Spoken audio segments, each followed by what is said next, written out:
Olá pessoal, bem-vindos a mais um Trends News Arena Phygital. Eu sou Renato Grau, diretamente do Hacktown 2025, Santa Rita do Sapucaí, na casa da vovó de Van Calas. A gente vai conectando o passado ao futuro. E falando em futuro, a gente precisa pensar sobre o futuro da saúde. Estou com 3 especialistas aqui, da cidade vizinha de Itajubá.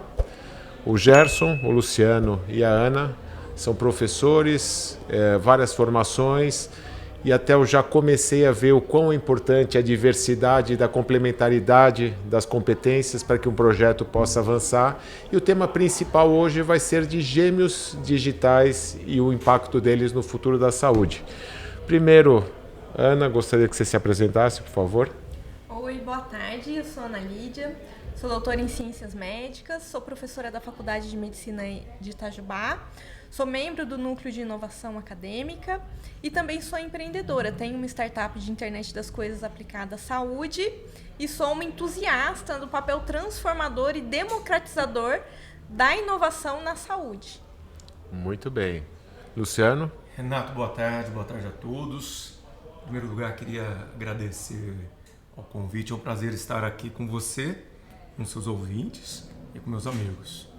Eu sou Luciano Vitorino, sou professor na Faculdade de Medicina de Itajubá, sou doutor, fiz pós-doutorado, essas questões acadêmicas. E importantes. São importantes, muito importantes. E também tenho uma empresa com o Gerson sobre IA, o uso da IA na educação e soluções na área da saúde. Muito então, bem. Por isso que nós 3 nos aproximamos. E Gerson, engenheiro, médico, Isso. 2 formações totalmente distintas. Mas que, como você comentou, se complementam. Sim. Né? É um prazer enorme estar aqui. Agradeço muito o convite. E como você comentou, eu sou engenheiro de controle e automação, formado pela Unifei em 2005. Depois fui para a área da medicina e, por mais estranho que pareça, guarda muita semelhança, né, nas duas áreas de atuação. Sou radio-oncologista, também fiz meu doutorado na área de oncologia clínica na USP Ribeirão Preto. E depois, mais recentemente, meu pós-doutoramento na área de inteligência artificial aplicada à saúde pela Unifei também. Sou professor e pesquisador na área de inteligência artificial com o professor Luciano e temos essa iniciativa que é a Luminai, que tenta aí fazer essa interface, né, da área de tecnologia com a área da saúde e da educação também. Muito bom. E antes de a gente entrar no tema de gêmeos digitais, vamos falar um pouquinho do que vocês veem do futuro da saúde. Aí a gente entra com os gêmeos digitais depois. Ana, a gente está no momento que as tecnologias de maneira transversal vão impactando todos os setores. Inteligência artificial, sem dúvida, é a tecnologia que está causando o maior impacto hoje. E a gente tem que repensar a saúde. A saúde, não só no Brasil, mas no mundo. A gente tem muitas questões que ainda não conseguiram ser resolvidas. É lógico que cada país tem sua realidade. Por incrível que pareça, países desenvolvidos como os Estados Unidos conseguem não ter uma saúde pública melhor que a do Brasil. São algumas coisas incompatíveis. Mas a tecnologia, de uma maneira ou de outra, vai causando um impacto bastante grande. Queria que você fizesse uma análise do que você vê da importância da tecnologia para o futuro da saúde. A saúde, você tem a questão do que ainda é incurável, né? O que a gente não consegue abordar de uma maneira definitiva, resolver de maneira definitiva, e você tem o que é curável. E muitas vezes a gente falha em oferecer o curável para a população, né? Mesmo países como, por exemplo, a Inglaterra, que tem o maior orgulho do sistema público dela, ela tem dificuldade de fazer a conta fechar. A estrutura para oferecer saúde para uma população, ela é, por natureza, muito custosa, difícil de gerir, complexa, desafiadora. Então, assim, não existe uma solução fora da agregação dessa inovação. Não há dinheiro que vá ser suficiente para isso, né? Quando a gente pensa no nosso cenário, no Brasil, a gente tem ali em torno de 75% da população totalmente dependente do SUS. né? Então, esse número varia de acordo com o grau de emprego e desemprego da população, né? Porque muita gente tem acesso ao plano de saúde porque tem um empregador, mas fica ali sempre em torno de 74%, 75% da população acessando só a saúde pública, né? 3/4 da população brasileira dependem exclusivamente da saúde pública. Exclusivamente do SUS, Sim. né? Numa população de 210 milhões de pessoas. Sim. Então, como que você provê saúde para essa população no analógico, no papel? Não tem como, não tem como. A gente só vai conseguir entregar saúde de qualidade quando a gente colocar a tecnologia a nosso favor. Perfeito. E que tecnologias você acha, e não vale falar dos gêmeos digitais agora, que a gente vai entrar depois, mas que você está vendo que está causando um impacto interessante. Vamos falar, né, recuperar um pouco. Existia um paradigma grande na questão da telemedicina antes da pandemia, e a pandemia fez virar chavinha e todo mundo passou a utilizar a telemedicina, que isso, principalmente para as áreas remotas do Brasil, ajudou demais. Que tecnologias você está vendo que estão impactando positivamente e acessando uma quantidade maior de população? Olha, eu sou uma entusiasta da internet das coisas, né? Sim. Então, essa transmissão do dado, né, que é uma parte importante da telemedicina, né? Você conseguir pegar os sinais vitais do paciente e mandar para um profissional que está acompanhando ele. Então, isso ajuda muito, principalmente nas regiões onde a gente tem menos especialistas. Perfeito. Né? Então, aquele paciente que ia ficar esperando muito tempo para ser deslocado para um outro município, para daí conseguir uma consulta com um especialista, ele consegue fazer isso na semana que vem, e aí você já tem uma tomada de decisão de qual que vai ser o encaminhamento dele. Então, você já ganha um tempo que é importante, né, no pós desse paciente. Mas, quando a gente pensa em gestão de grandes sistemas, a inteligência artificial tá ganhando muita relevância, né? Porque ela acaba sendo um catalisador dessas informações que estão muito dispersas, muito granuladas, né? E você consegue juntar aquilo e transformar em informação, conhecimento útil sobre quais rumos tomar.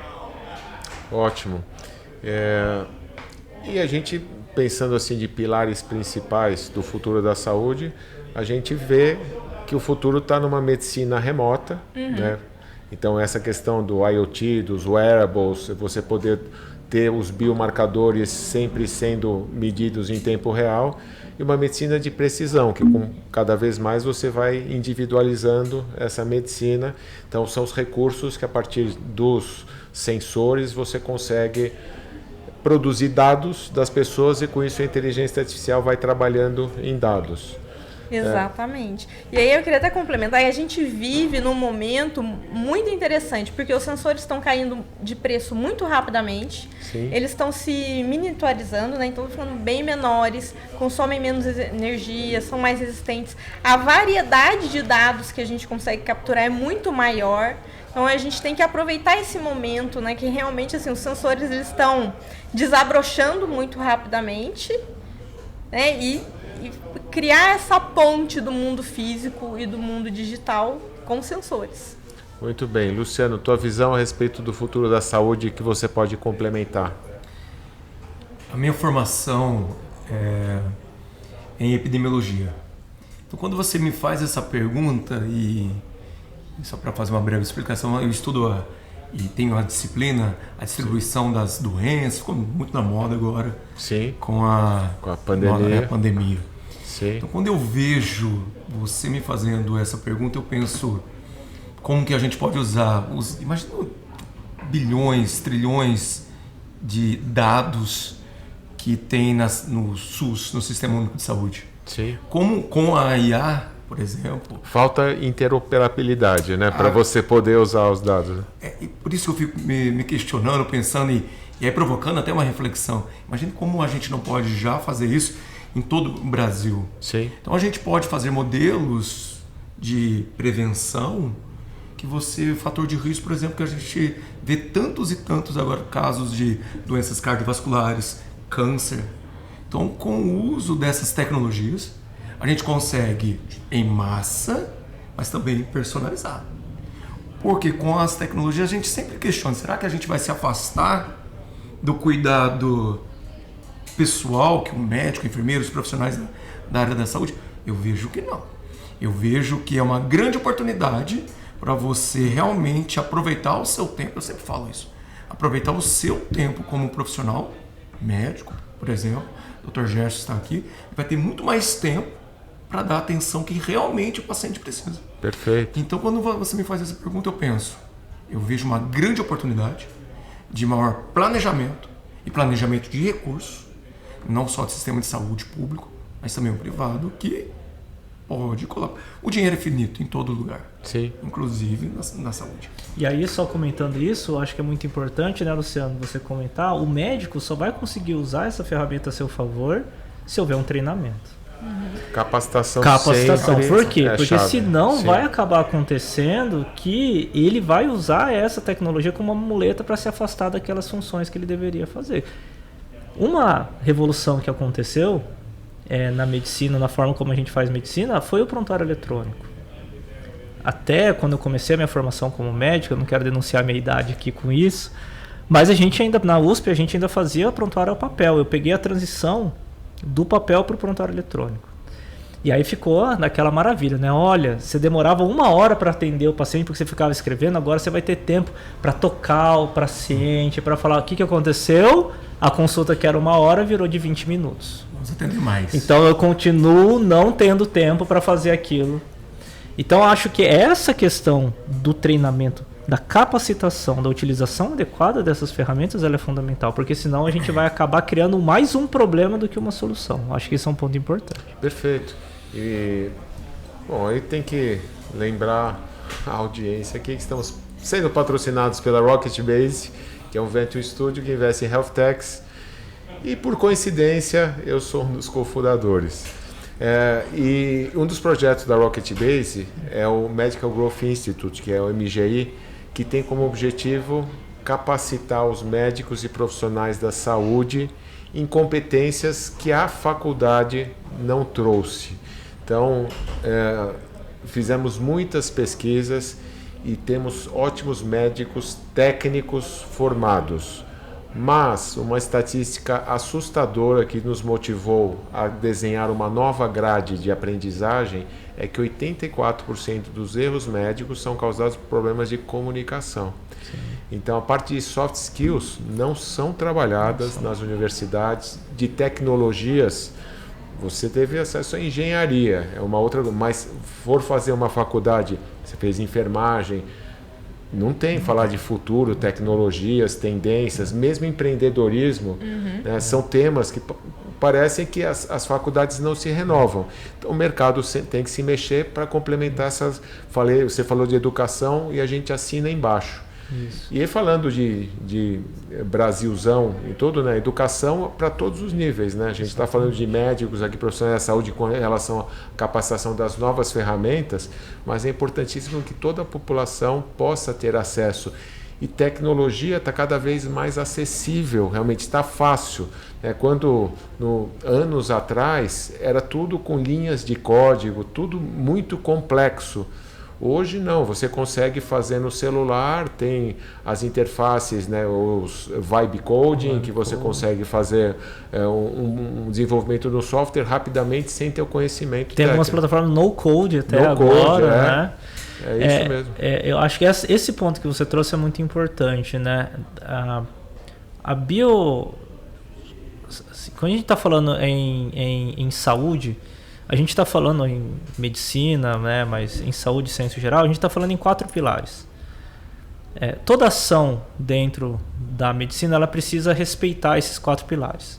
O primeiro pilar é a da não maleficência, ou seja, se você for fazer alguma coisa, primeira coisa, você não pode fazer mal. Segundo ponto. Fazer mal feito? Fazer mal pro paciente. Fazer mal causar o mal. Perfeito, né? Então, por exemplo, eu não posso colocar uma tecnologia, eu não posso começar um processo, eu não posso fazer qualquer coisa se essa coisa for causar mal para o paciente. Esse é um ponto. Segundo ponto, ele tem que trazer um benefício, porque senão você só está gastando dinheiro à toa. Sim. Então eu tenho o princípio da não maleficência, eu tenho o princípio da beneficência Depois eu tenho 2 outros princípios que às vezes são relegados a segundo plano, mas que são tão importantes quanto, que é o da justiça e o da autonomia. Então, esses, por exemplo, a inteligência artificial, eu acho que a gente pode pegar esse exemplo, ela vai trabalhar muito nesses 2 outros pilares. Na justiça, porque pelo conto o que o professor Luciano e a professora Ana Lídia falaram, eu consigo, de uma forma mais equitativa, oferecer muitas vezes um acesso porque às vezes a gente fala que a dificuldade do SUS é conseguir marcar uma consulta rápido. Mas a gente precisa lembrar que nos rincões do Brasil tem gente que não tem acesso nenhum a nada. Sim, né? fato. Então, é claro que essas tecnologias, de uma certa forma, aumentam a possibilidade, e aí eu tenho uma justiça maior sendo feita, porque eu tenho um acesso mais equitativo. Sim. Então, essas ferramentas, e aí a gente alia todo. É muito difícil, atualmente, a gente destrinchar as ferramentas, porque elas são meio complementares, né? A IoT vai se juntar à inteligência artificial, que vai se juntar com a telemedicina, que vai se juntar com equipamento, né? A gente teve uma conversa uma vez muito interessante com um doutor, ele é cirurgião, ele estava na África, e aí ele estava no meio de uma cirurgia, um paciente precisava de sangue. O hospital mais próximo estava a 4 horas de jipe. Aí o que eles fizeram? Botaram a bolsa de sangue num drone, e o drone levou o sangue em 20 minutos para o lugar onde ele estava precisando. Então, na África tem um projeto chamado Zipline, que faz entregas na África baseado em drones e aeromodelos. Entendeu? Ali. É muito interessante. Então, essas tecnologias, e o que acaba acontecendo? Por que o drone consegue fazer agora o que ele faz? Por conta da questão da autonomia. Então, os sistemas estão ficando autônomos. Então, veja, se no princípio, quando esse primeiro princípio na medicina foi proposto pensando na sua autonomia, no seu direito de escolher como que você vai ser tratado ou não, as tecnologias estão dando um outro significado para essa autonomia. Essa autonomia agora significa, por exemplo, que eu posso, muitas vezes, sem ter acesso a um especialista, eu, como médico generalista, tomar uma decisão que eu não conseguiria. Então, isso me dá autonomia. Perfeito. Eu posso dar uma autonomia para o paciente, muitas vezes, de uma coisa simples ele resolver em casa para não saturar um sistema de saúde que já está saturado. Então, acho que essas ferramentas todas elas convergem no sentido de aumentar essa autonomia. E quando eu aumento essa autonomia, eu acabo aumentando a justiça e todos os outros pilares acabam sendo contaminados do ponto de vista positivo. Né? Perfeito, faz todo sentido. E agora vamos falar de uma tecnologia específica, que é gêmeos digitais. Queria saber o que vocês estão aprontando neste tema. Eu posso começar? Eu vou começar. Então, eu joguei para vocês. Vocês são um grupo que estão desenvolvendo em conjunto.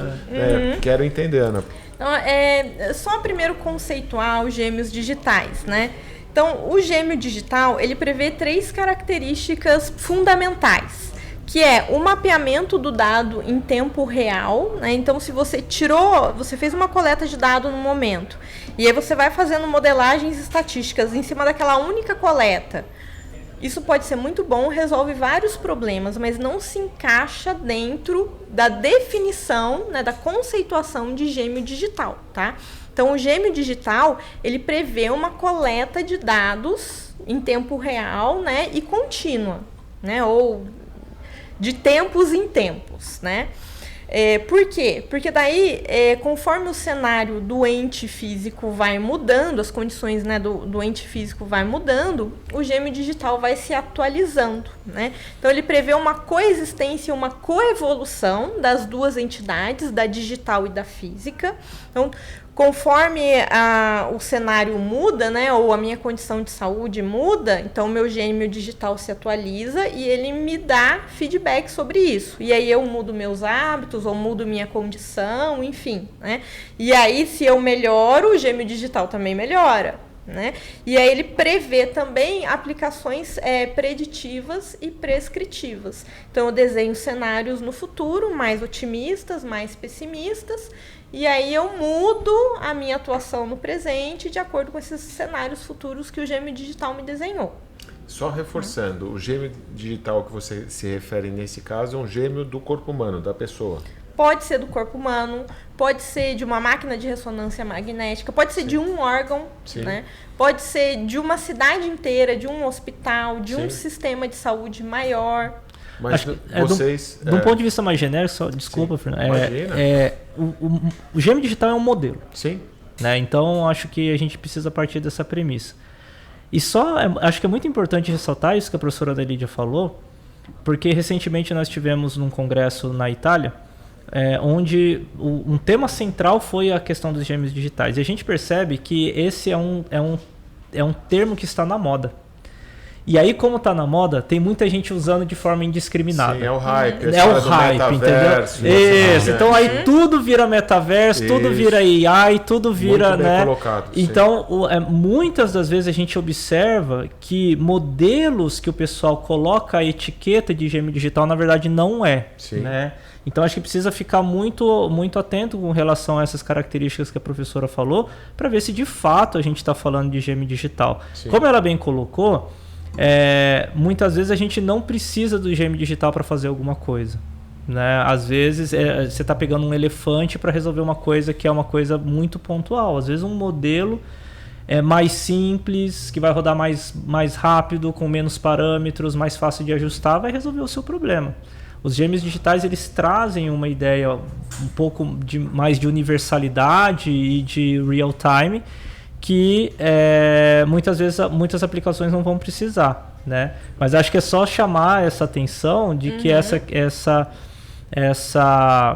esse modelo específico que a gente chama de gêmeos digitais, ele tem que ter essas características que a professora comentou.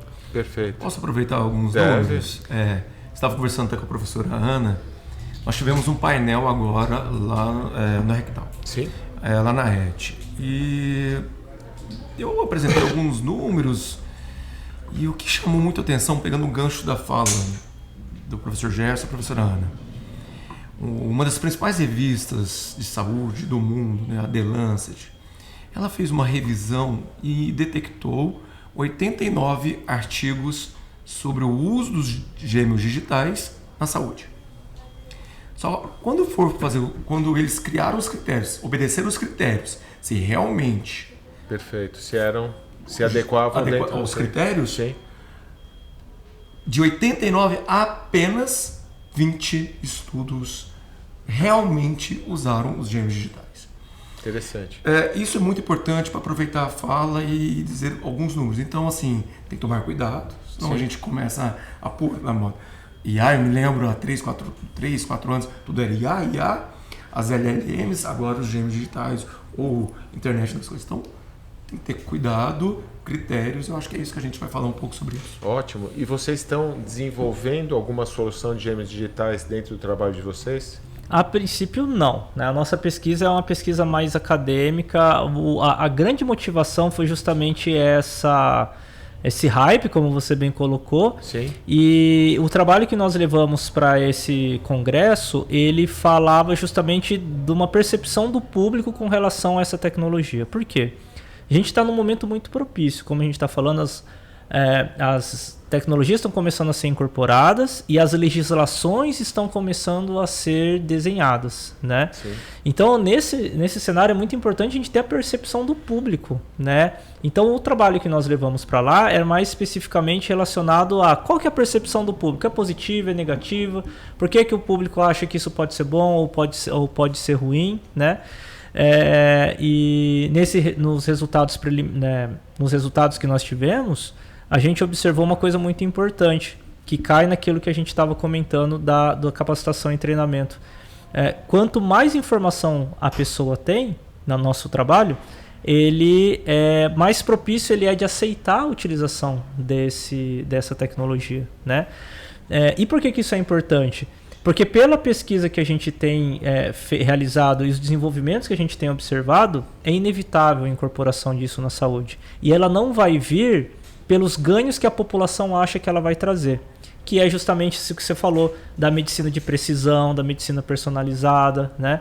Na verdade, ela provavelmente vai vir por conta de questões de gestão, né? Melhora dos processos, diminuição de custos. E aí, se você tem uma população que não está informada dessa tecnologia, a tendência dela aceitar é menor. E aí fica uma coisa à revelia, a aceitação diminui, a adesão diminui, né? O professor Luciano fez um levantamento disso, e essa essa opinião que nós resgatamos nesse projeto está condizente com estudos feitos em outros países, né, professor Luciano? É muito interessante. Tem 2 estudos, nós até apresentamos, um realizado na Suíça e outro na França. Olha que interessante. Então, primeiro, a preocupação era, será que a população sabe o que é gêmeos digitais? Como vai ser a aceitação? Parte do pressuposto do treinamento, que você falou da informação. Então, o nosso maior objetivo é informação. E olha como foi interessante os 2 estudos. Então, foram entrevistados 1.000 pessoas na Suíça. Sim. Antes e depois fizeram uma pequena intervenção, que foi apresentar um vídeo curto, contextualizado, mostrando o que é, os benefícios e que os gêmeos digitais já estão por aí. Depois coletaram os dados novamente. Eles viram um crescimento da aceitação. Mas é algo assim, números absolutos muito altos. Assim, depois de explicar o que era. Depois de explicar. Sim, essa é a nossa função. Faz todo sentido. Sim. E, inclusive com crianças. Um outro estudo na França foi com crianças entre 8 e 17 anos que tinham asma. E a resposta era assim, olha, se os gêmeos digitais foram tão bons quanto os médicos, nós aceitamos. Olha que curioso. Mas no caso de asma, teve alguma aplicação específica? É um grupo específico. Sim. É um grupo específico. Porque geralmente os pesquisadores têm grupos específicos. Sim. Até para iniciar hipóteses. Sim. E a pergunta foi feita, depois com um vídeo, depois a pergunta novamente. Sim. Inclusive, incluíram os pais. Os pais mostraram assim, olha, se realmente for dessa forma, e melhor, igual ou melhor, que a opinião dos médicos, a decisão dos médicos, nós aceitamos. Mas eu também tenho uma curiosidade que eu queria passar para vocês. Opa. Isso eu acho que é importante. A preocupação era para quem que vai ter o domínio dessas informações. Na Suíça, eles ficaram mais seguros quando esses dados, essas informações, ficaram com o Estado. A menor porcentagem foi menos de 35% quando envolveu as Big Techs, enfim, as grandes, que tem muito interesse nisso. Não é que não é o questionamento, mas foi a percepção dessa população. Então, assim, quem vai ficar com esses dados? Então, a gente prefere que os dados fiquem com a responsabilidade do Estado e também a outra questão muito importante, por isso que professores, tem a parte clínica, professor, pesquisador, tem a inovação, mas a importância de trazer a informação de forma transparente, clara e objetiva, porque aumenta a aceitação. E olha como foi interessante. Quem eles mais confiavam quando vinha essa informação? Da universidade, ou seja, de acadêmicos. Quando acadêmicos falavam sobre esse assunto, ou profissionais de hospitais falavam sobre esse assunto, tinha maior aceitação. Quando vinha de outros cenários, a aceitação diminuía. Ainda tem uma questão de autoridade, né, de quem está passando. A gente acha que influencers também, a gente parece, né, tem muita coisa que ainda tem uma questão dos influencers aí. Se a sua pergunta foi assim, quem está desenvolvendo esse negócio, né? Ou seja, tem alguma aplicação prática clínica? É interessante, né? A gente trazer para o pessoal também. A gente trouxe toda a conceitualização, o que é certo e o que é errado, como o povo está vendo isso, como deveria ver, como enxergar melhor e aí aplicações práticas. Aplicações práticas. O que a gente tem de mais concreto atualmente, que ainda está no ramo acadêmico, tá? A gente ainda não tem nada de aplicação comercial ainda, é o Google, tá? Com o Alphabet Genomics, né? Então, onde eles estão querendo fazer esse gêmeo digital baseado nos dados de genômica, tá? E por que a gente ainda tem essa dificuldade tão grande de aplicações práticas? Porque como a própria professora Ana comentou, a complexidade desses processos, a quantidade de recursos, tanto de sensorização, de hardware, de processamento, é muito grande. Sim. Então o que acontece? Desenvolvedores, a hora que a gente foi ver lá os trabalhos que foram publicados nesse congresso, nem universidades vão ter vamos dizer assim, a infraestrutura necessária para desenvolver um sistema de gêmeo digital, na forma como ele é de fato proposto, né? Que é um sistema que a gente fala de aproposital, ou seja, um sistema que não tem um propósito. Qual que é a grande ideia? A grande ideia é você ter um modelo tão fidedigno Sim. que ele não tem uma finalidade. Eu posso perguntar absolutamente qualquer coisa para ele, né? Então, para você produzir um modelo desse, somente grandes empresas, né? Nem universidades vão ter essa capacidade. Então, o que a gente tem noticiado mais avançado é a Google mesmo, tá? Mas a gente... tem alguma empresa que está assim... A Philips tem algumas investidas, a Siemens tem algumas investidas, a GE tem algumas investidas também, mas ainda muito na área do desenvolvimento acadêmico ainda, nada de utilização prática, vamos dizer assim. Utilização prática de gêmeos digitais a gente tem na indústria, Tem bastante, na né? indústria. Para testar, simular em ambiente digital, questões, linhas de produção, gargalos. E isso é interessante. O porquê? Sim. Porque na indústria eu tenho o controle do processo de produção e do processo de simulação. Então isso facilita a vida. Na saúde eu não tenho o controle do processo de produção. Eu só tenho o controle do processo de simulação. Então isso adiciona uma camada maior de complexidade, eu vou precisar de mais dados, eu vou precisar de uma maior sensorização e isso acaba aumentando essa complexidade. É por isso que a gente ainda não vê uma quantidade grande de modelos comerciais, né? Mas como a professora comentou, com a evolução aí da sensorização, da quantidade de dados que a gente tem, né, e os avanços aí das metodologias aí de modelagem, eu acredito que não vai demorar muito tempo, não. Então vocês sabem que, não sei se eu comentei, todo ano eu vou para o South by Southwest lá no Texas. E eu acho que não foi nesse ano, foi o ano passado, eu vi um case de gêmeos digitais de um cirurgião operando, utilizando óculos de realidade virtual e conceito de gêmeos digitais para dentro da cirurgia. Ele ficava olhando, virando, com base nos equipamentos de imagem, transformava num gêmeo digital e ele ia girando para ver onde ele precisava fazer as incisões. Deixa eu aproveitar a fala. Até nós apresentamos um projeto no Sírio-Libanês. Sim. Agora eu não tenho certeza se é cirurgia cardíaca ou de pulmão. Sim. Mas a informação é que eles já elaboraram, desenvolveram um gêmeo digital para essas cirurgias de alta complexidade e que diminuiu em 30% o tempo dessa cirurgia.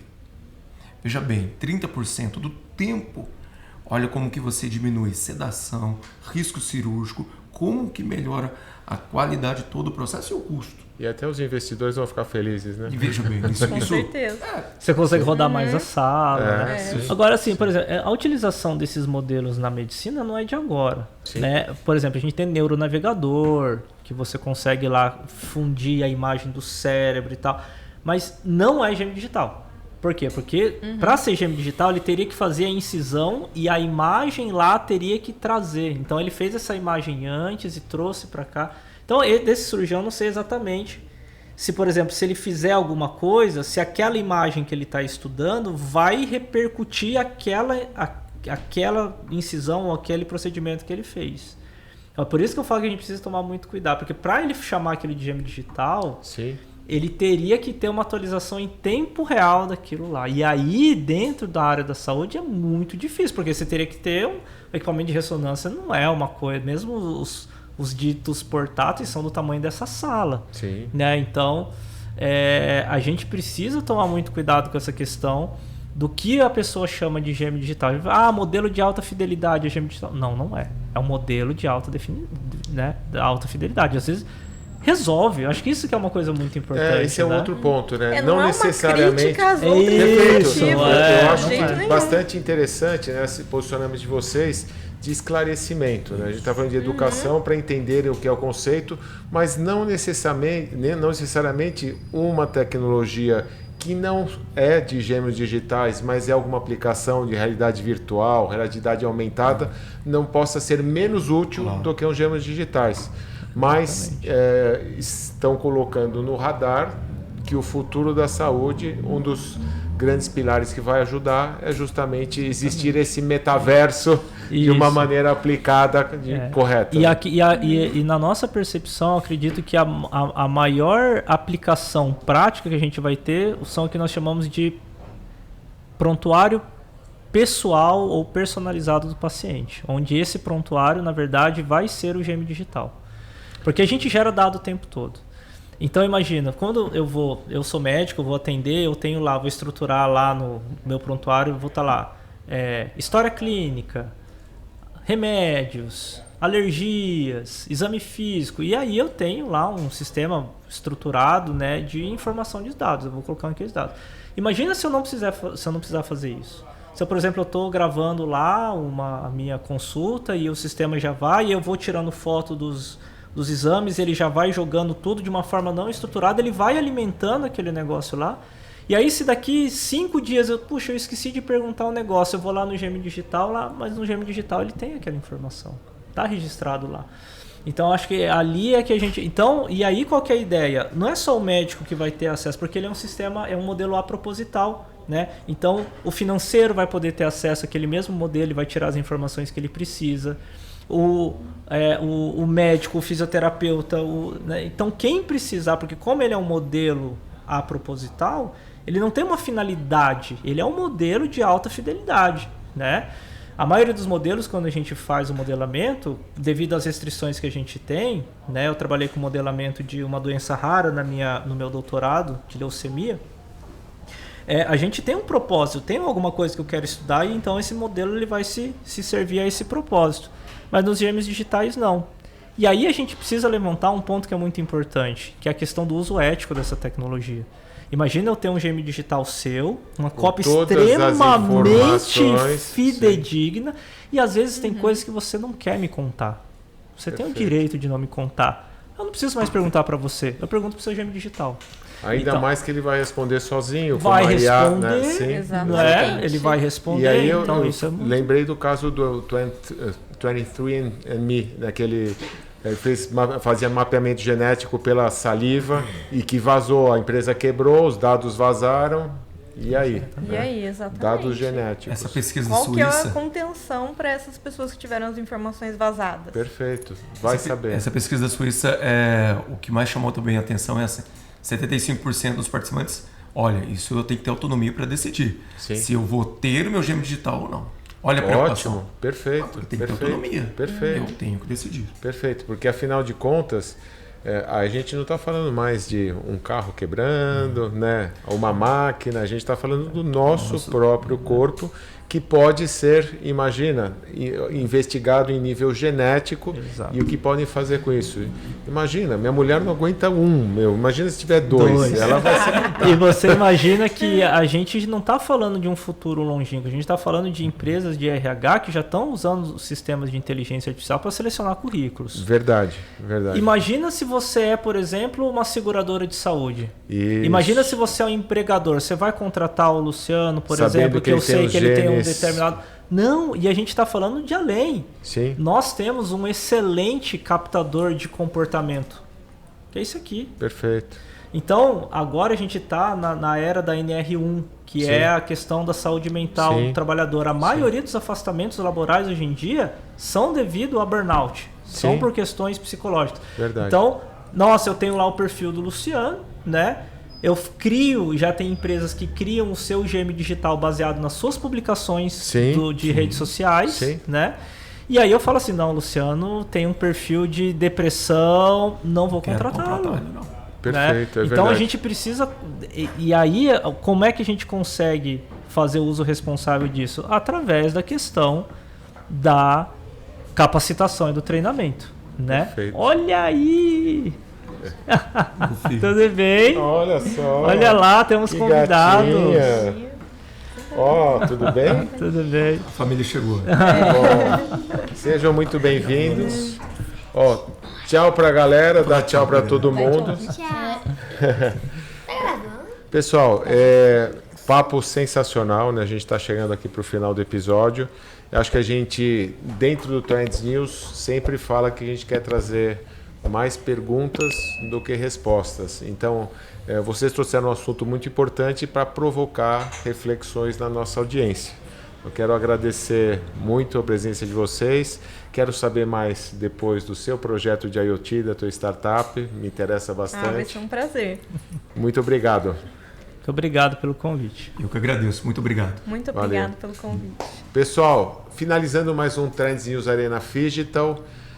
Lembrando a vocês que estamos à disposição em vários canais, várias redes. Cliquem no sininho, nos sigam, compartilhem o nosso projeto. Obrigado, até uma próxima.